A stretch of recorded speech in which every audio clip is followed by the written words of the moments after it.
Yang pasti mereka semua tersebar di wilayah Kota Pekanbaru.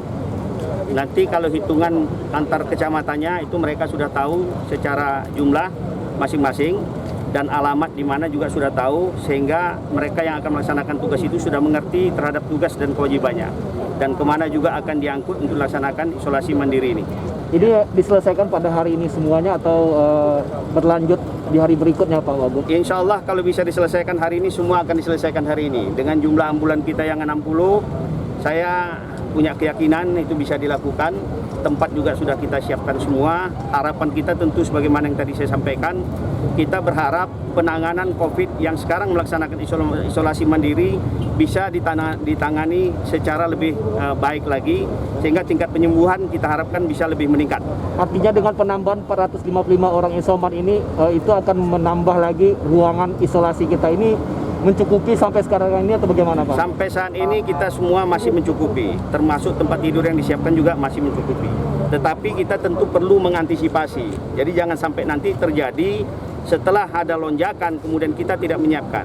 Tadi saya sudah sampaikan bahwa instruksi Pak Gubernur kepada staf semua, kita perlu menyiapkan, bahkan GOR, gedung olahraga pun kalau perlu kita siapkan, supaya nanti kalau ternyata tempat-tempat yang disiapkan yang selama ini rumah sakit tidak mampu menampung ataupun tempat-tempat yang sudah disiapkan, harapan kita itu juga tidak terdadak.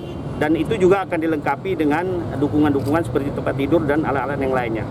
Pak Wagub, ini kan dari beberapa pekan belakangan ini Satgas sudah berupaya keras melakukan vaksin, kemudian juga patroli segala macam. Ini apa ada kemungkinan beberapa minggu ke depan ada penurunan angka COVID di Riau? Harapan kita seperti itu, karena yang kita lakukan ini semua dalam rangka upaya untuk menekan, bahkan untuk melakukan penurunan jumlah keterpaparan. Makanya tadi saya katakan, hasil treatment yang benar, konsekuensinya akan memperlihatkan jumlah data yang meningkat. Setelah data meningkat, kita lakukan penanganan supaya tingkat penyembuhannya tinggi.